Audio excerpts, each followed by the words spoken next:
Friends, welcome to PK so English classes. PK so English classes में आपका बहुत बहुत स्वागत है। दोस्तों, आज हम लेकर आए हैं बिहार बोर्ड क्लास 12 के 2020 का क्वेश्चन पेपर इंग्लिश का, और हम आपको इसको सॉल्व कराने जा रहे हैं।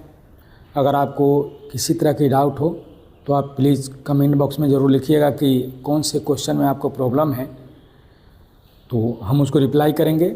और इसके बाद जो है कि डे बाय डे हम मॉडल सेट को सॉल्व कराएंगे और आपके डाउट्स को क्लियर कराएंगे, ताकि आप एग्ज़ाम में अच्छे अंक प्राप्त कर सकें। ठीक है, तो चलिए हमको जो है कि अब शुरू करना है इस वीडियो को। तो आप लोग अगर मेरे चैनल पर नए हैं तो आप फटाफट इस चैनल को सब्सक्राइब कर लीजिए, और आपको किसी तरह ग्रामेटिकल डाउट हो या बुक्स में डाउट हो तो कृपया हमें मैसेज ज़रूर करें। तो पहला क्वेश्चन है C.B अबव 40। हमारे पास 4 ऑप्शन है, विल है, नीड्स है, यूज टू है और आउट है। तो इसमें से कौन सा आंसर हम लेंगे सही है? तो चलिए हम आपको बता देते हैं कि आंसर तो ए सही है, हम विल लेंगे। नीड्स हम ले नहीं सकते हैं, यूज टू ले सकते हैं, आउट नहीं ले सकते। तो क्यों नहीं ले सकते? देखिए यहाँ पर क्लियर है कि तीनों नीचे बी सी डी और जो है कि प्योर मॉडल ज्वेलरी है, और प्योर मॉडल ज्वेलरी का प्रयोग जो है किसी विशेष अर्थ में होता है। यहाँ पर सिर्फ ये दिखा रहा है कि वह जो है कि 40 साल की हो जाएगी, यानी कि सिंपल फ्यूचर में इसको हम निकालेंगे तो विल लेगा। नीड्स नहीं ले सकते हैं, यूज टू नहीं ले सकते हैं और आउट टू भी नहीं ले सकते हैं। नंबर 2 में who is the person this picture. यहाँ पर सही आंसर आपका डी नंबर इन है। आप अपना आंसर भी मिलाते चलिएगा साथ में, हम दोनों आदमी साथ में अगर करेंगे तो आपको मन में अगर डाउट होगा कि सर कैसे हुआ, तो ये भी हम क्लियर कर देंगे आपको मैसेज के थ्रू में। अगर क्वेश्चन 3 के लेते हैं तो please give me cake that is on the table. ये बहुत ही इंटरेस्टिंग टॉपिक है। यहाँ पर a and the no article दिया है। स्टूडेंट के हमेशा जो है ए एंड द में प्रॉब्लम होता है। तो चलो मैं आपको डाउट क्लियर कर देता हूँ। यहाँ पर जो है कि वही केक मांग रहा है जो ऑन द टेबल है, और आर्टिकल का नियम कहता है कि अगर किसी हम नाउन की चर्चा करें तो वह डेफिनेट माना जाता है। तो इसलिए हम यहाँ पर द आर्टिकल लेंगे, ए और एन नहीं लेंगे। केक अनकाउंटेबल है तो यहाँ पर ए एन का जगह भी नहीं बनता है। ठीक है, तो हम द लेंगे। ठीक है, चलिए हम आते हैं क्वेश्चन नंबर 4 में। चूज द करेक्ट सेंटेंस में है I do not like coffee, I know like coffee, I had know like coffee and I will know like coffee. तो आप बहुत समझदार हैं। अगर टेंस के नियम पर जाएंगे तो बी सी और डी ग्रामेटिकली जो है कि इनकरेक्ट है, गलत है, और जो है कि ये बिल्कुल सही है। I do not like coffee होगा। क्वेश्चन नंबर 5 में आते हैं द टीचर द लेसन स्टडे। हम सब जानते हैं कि स्टडे का प्रयोग सिंपल पास्ट में होता है, और सिंपल पास्ट जो वर्बल ग्रुप लेते हैं वो आपको V2 लेते हैं। तो ए बी सी डी में आप देखिए तो ए में टीचेज है, ये भी जो है 5 है। बी में टॉट है, ये V2 है। आंसर तो सही यही होगा। नीचे हम सी के बारे में बता दें कि विल रीच है, और फ्यूचर में विल और सेल का प्रयोग होता है, पास्ट में नहीं, इसलिए इसका भी नहीं करेंगे। और नंबर डी में हैज़ टॉट, ये भी प्रेजेंट है। तो यहाँ जो है कि जो टाइम दिया है स्टडे उसके अनुसार आपको बी आंसर बिल्कुल सही है। ईट में रैन वी विल गेट वेट, सही आंसर क्या होगा? यदि 2 सेंटेंस जो है कि अगर इसमें जो देख ले तो हम लास्ट वाला फ्यूचर में है और शुरू वाला जो है कि ईट में रैन संभावना में है, प्रेजेंट में। अगर प्रेजेंट और फ्यूचर को जोड़ना हो तो हम इफ़ से ही शुरू करते हैं, लेकिन याद रखें कि इफ़ के पहले जो मैंने इफ़ से जो सेंटेंस शुरू होगा वो हमेशा सिंपल प्रेजेंट में रहेगा। अगर दूसरा पार्ट फ्यूचर में हो तो यहाँ सी नंबर सही है। If it rains we will get wet. Number 7 में आते हैं प्लीज़ बी क्वाइट। हम किसी को चुप रहने के लिए कब कहते हैं? जब हम कोई कार्य में संलग्न होते हैं, यानी कोई कार्य में जुड़े होते हैं, तो हम क्या कहते हैं कि आप शांत रहिए, हम कोई काम कर रहे हैं। तो प्लीज़ बी क्वाइट के बाद प्रेजेंट कंटिन्यूअस का ही वर्बल ग्रुप लेगा, तो यहाँ पर एम डूइंग होगा, सी नंबर। नंबर 8 में अगर आते हैं तो Rita to the radio, is listening है, हैज़ एम और हैड है। तो यहाँ क्लियर है कि इज लिसनिंग होगा, क्योंकि रीता के साथ हैज़ लगाएंगे तो हमको लिसन का भी 3 चाहिए, जो कि है नहीं।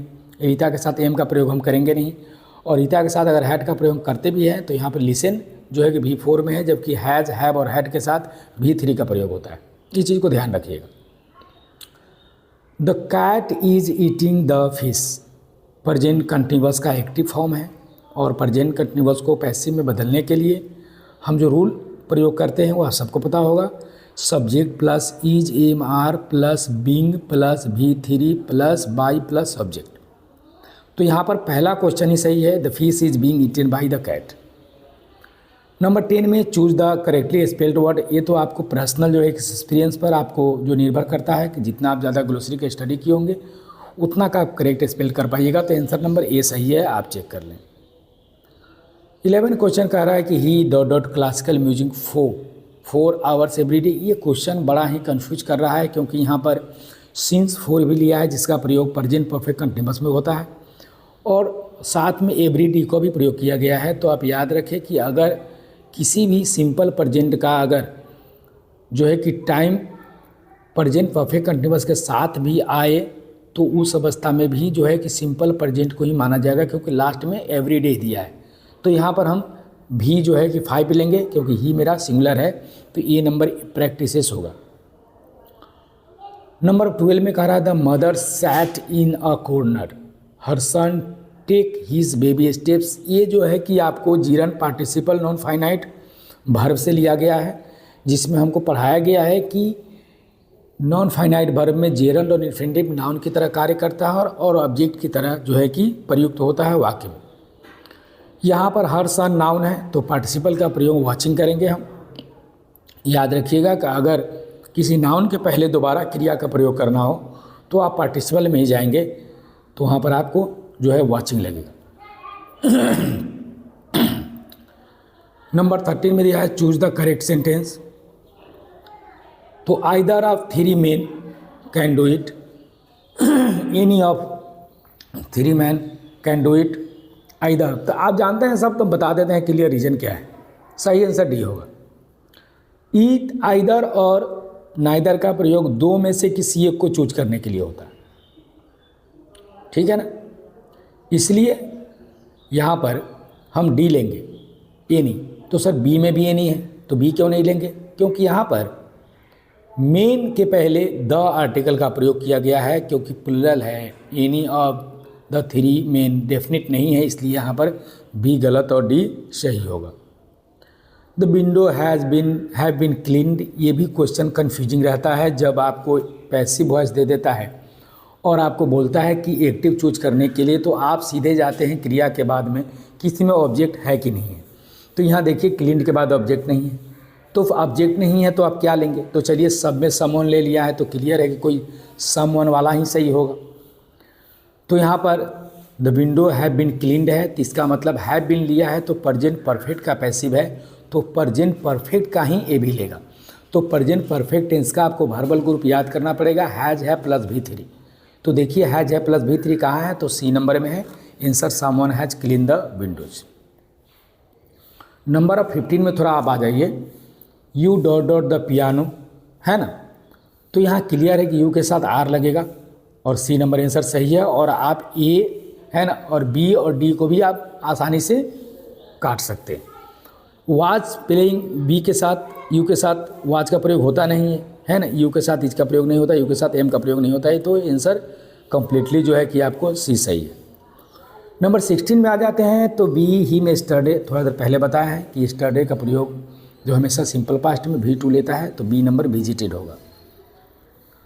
नंबर 17 में आते हैं, तो B that you would succeed. अगर दैट से 2 सेंटेंस जुड़ा हो और अंत वाला पास्ट में हो तो शुरू वाला भी पास्ट में ही रहेगा, इसका मतलब V2 लेगा, तो सही आंसर होगा बी होप्ड। इस चीज़ को याद रखिएगा, जो लॉजिक हम बता रहे हैं लॉजिक को भी ध्यान रखिएगा। There is a bridge dot the river, है ना, नदी के ऊपर जो है पुल बनाया जाता है इस पार से उस पार, तो इसलिए यहाँ पर एक क्रॉस होगा। इन नदी में पुल बना नहीं सकते हम लोग, एट लगेगा नहीं, एट एक डेफिनेट प्रीपोजिशन है। और ऑफ जो है कि यहाँ पर लगेगा नहीं क्योंकि ऑफ के काम है पोजीशन को शो करना, दो नाउन के बीच में संबंध को स्पष्ट करना, तो यहाँ पर लगेगा नहीं, तो अक्रॉस होगा। नंबर 19 में है, Aarti made me dot my shoes before I went into her house, है ना। तो यहाँ पर देखिए मेड ऑलरेडी जो है कि आपको V2 ले लिया है, तो अब दोबारा आप मेन वर्ब नहीं ले सकते हैं, आपको इन्फिनिटिव ही लेना पड़ेगा। तो इन्फिनिटिव है कहाँ सर, तो इन्फिनिटिव जो है कि आपको ए नंबर में है, to take up. Aarti made me to take up my shoes, ठीक है, ये नंबर सही है। 20 में आइए, he said to me will you post this letter for me, narration है। नरेशन को जब भी हम इनडायरेक्ट करते हैं तो हम आर एस के अंदर आए हुए सेंटेंस को देखते हैं कि आर एस के अंदर आया हुआ सेंटेंस किस है ना, जो है सेंटेंस में है, किस नियम पर है, क्या वो असर्टिव पर है, इंट्रोगेटिव पर है, एक्सक्लेमेटरी पर है, ऑप्टेटिव पर है, या जो है कि इम्परेटिव पर है। तो हम देख रहे हैं इंट्रोगेटिव में है, इंट्रोगेटिव के आर भी को आस्ट में चेंज करते हैं। तो चलिए हमारे सामने जो ऑप्शन है ऑलरेडी जो है कि आस्ट में दे दिया गया है, तो ये प्रॉब्लम सोल्व है। कॉमा इन्वर्ट कॉमा हटाकर हम जो है कि इफ़ लगाते हैं, तो चलिए चारों में इफ़ लगा हुआ है, ये भी प्रॉब्लम सोल्व है। अब हम इंट्रोगेटिव सेंटेंस को असर्टिव में बदलते हैं, तो यू चूँकि सेकेंड पर्सन है वो चेंज होगा आर भी का ऑब्जेक्ट मी से, और आर भी का ऑब्जेक्ट मी को अगर हम सब्जेक्टिव केस में लाएंगे, चूँकि यू सब्जेक्टिव केस है तो आई होगा। तो चलिए अब सब में आई दिया हुआ है, तब यह प्रॉब्लम भी क्लियर है। अब यहाँ पर आया विल को, अगर आर भी हमारा पास्ट में हो तो आर के सेंटेंस भी पास्ट में जाता है, तो विल का वुड होगा। ठीक है, विल का वुड होगा। तो चलिए अब तो क्लियर हो गया कि 3 गो में वुड है, ए बी और डी में। तो चलिए आगे भी देख लेते हैं। ठीक, तो ही asked me if I would post this का दैट, देखिए कहाँ प्रयोग किया गया है। तो चलिए अब क्लियर हो गया, दिस का दैट ए और डी में है। ठीक है,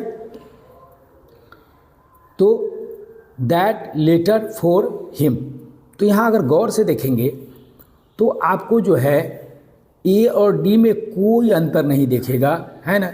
ही asked me if I would post that letter for him, he, है ना। और यहाँ पर देखिए ही सेड टू मी दिया है ना, ही सेड टू मी दिया है। यहाँ पर आस्क्ड होना चाहिए, तो हमारा आंसर ए बिल्कुल सही है, इसमें कोई डाउट नहीं है, एक्सप्लेन भी हमने कर दिया। He is going dot dot dot leave next week, तो गोइंग ऑन लीव होगा। ठीक है, यहाँ पर क्लियर है, वर्ब फॉलोड बाय प्रीपोजिशन है। चूज द करेक्ट सेंटेंस में देख लीजिए, यहाँ पर सी वेंट वांट 3 एग, 3 जो है कि एक न्यूमरल एडजेक्टिव, अगर वो प्लुरल में है तो नाउन को भी प्लुरल में होना चाहिए, लेकिन गलत है। बी में भी नाउन सिंगुलर में है, ये भी गलत है। सी में जो है कि नाउन तो प्लुरल है, लेकिन ग्रामेटिकली सेंटेंस गलत है, क्योंकि सी के बाद ईज एम आर रहना चाहिए था, ईज रहना चाहिए, जो कि नहीं है। यहाँ पर जो है कि डी नंबर में सही है, सी सिंगुलर है और वांट्स भी भल सिंगुलर है, और 3 अगर न्यूमरल एडजेक्टिव प्लुरल में है तो एक्स भी प्लुरल में है, यानी सेंटेंस 100% करेक्ट। जब भी अगर आप जो है कि कॉमन एरर करने जाए, करेक्ट सेंटेंस को चुनने जाए, तो आप एग्रीमेंट चेक करना, टेंस के फॉर्म चेक करना और नंबर भी चेक कर लेना। ठीक है, आपका जो है कि गलती ना की बराबर होगी। नंबर 23 में आते हैं, ही ड्राइव टू वर्क, है ना। ड्राइव V1 में है, तो चलिए V1 में है तो जो है कि अब डू या डज के सिवा और कोई नहीं लेगा, या शैल विल लेगा। तो शैल विल तो दिया नहीं है, तो क्या दिया है, तो यहाँ पर B में डोंट है, और जो है कि C में डू है, और D में डज है। तो ही चूँकि सिंगुलर है तो हम डज ही लेंगे। 24 में yesterday I dot dot to buy a bread, buy bread, तो स्टरडे जो है कि V2 लेगा, तो यहाँ पर वेंट हो जाएगा, D number. The teacher about the weather talked होगा यहाँ पर, है ना, सेड नहीं होगा, स्पोक नहीं होगा, टोल्ड नहीं होगा। ठीक है, यहाँ पर टॉक्ड होगा, बात किए थे वो वेदर के बारे में।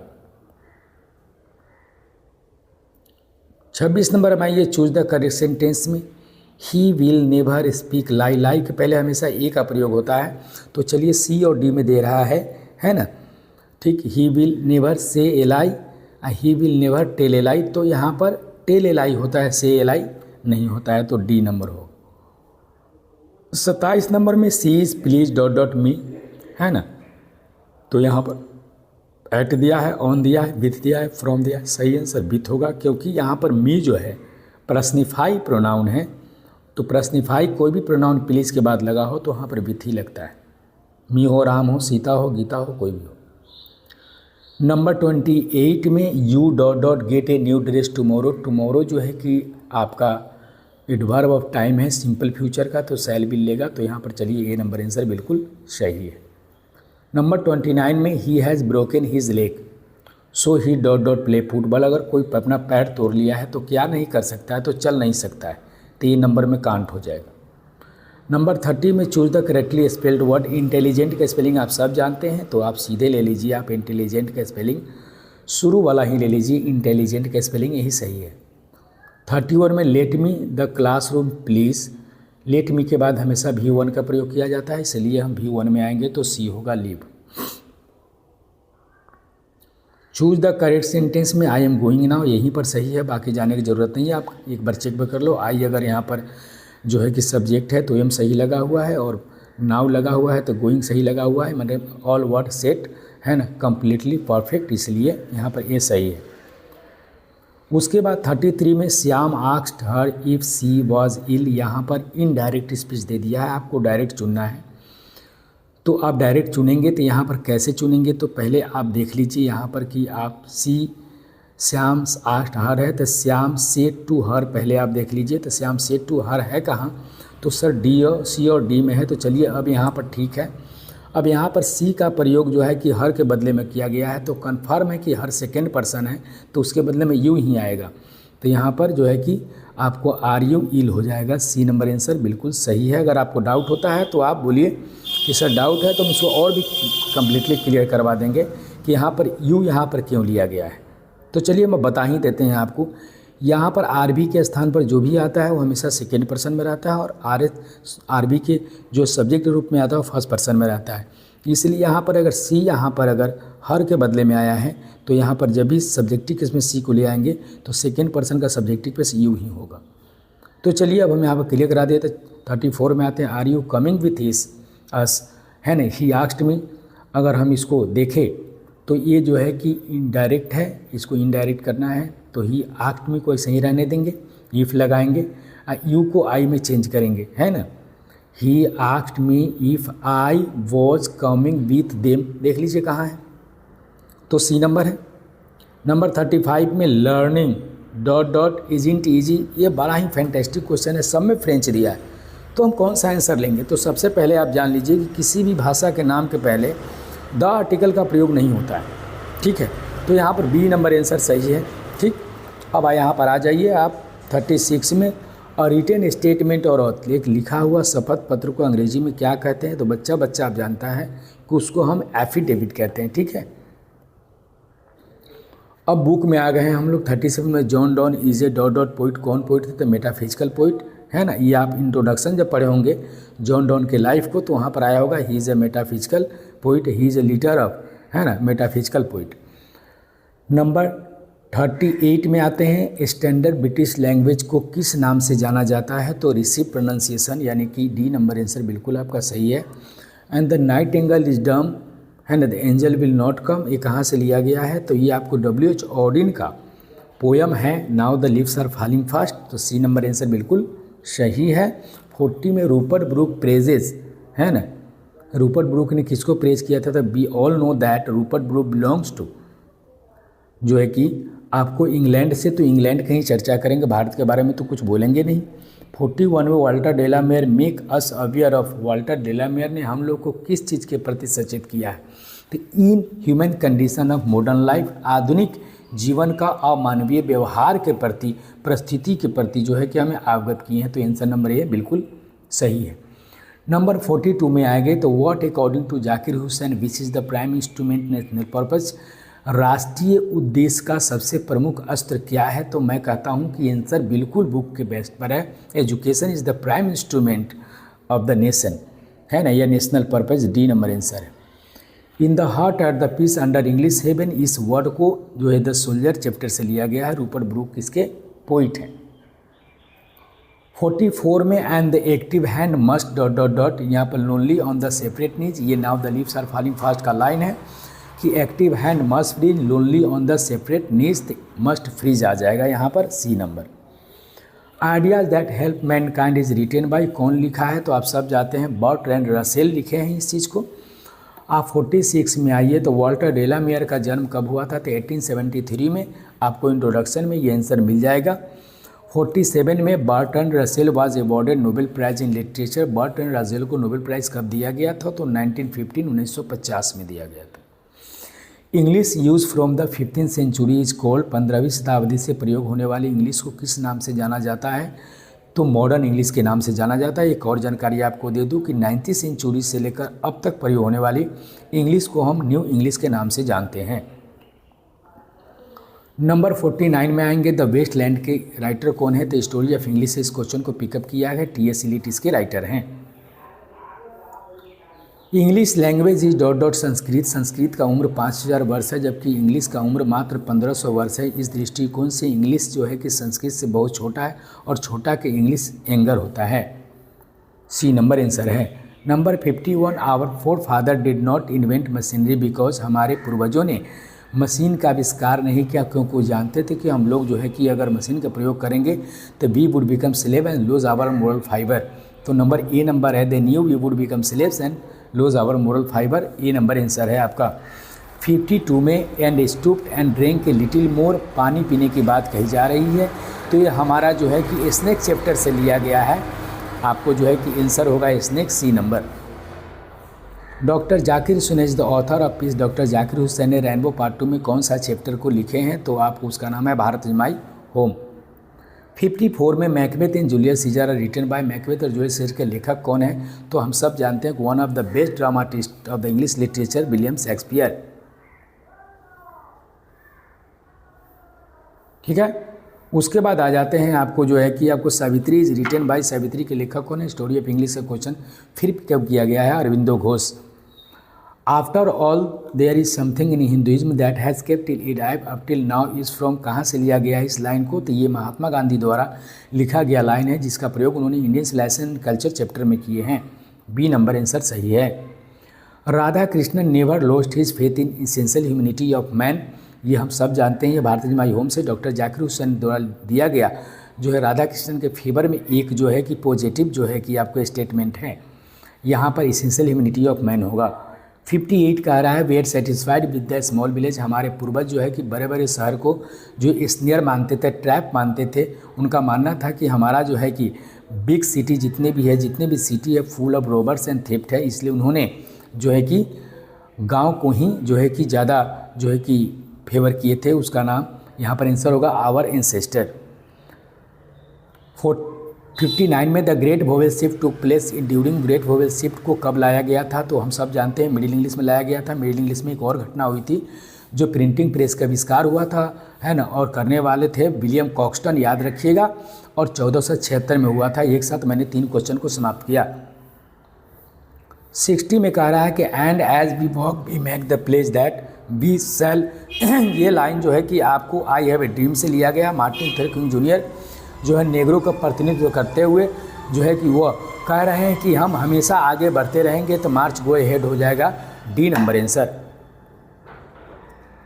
आशा है कि आप लोग को ये जो है कि 2020 के क्वेश्चन में जो सोल्व कराया है बहुत अच्छी तरह से आपको समझ में आ गई होगा। अगर आपको कोई डाउट हो तो प्लीज़ हमें कमेंट बॉक्स में ज़रूर लिखें।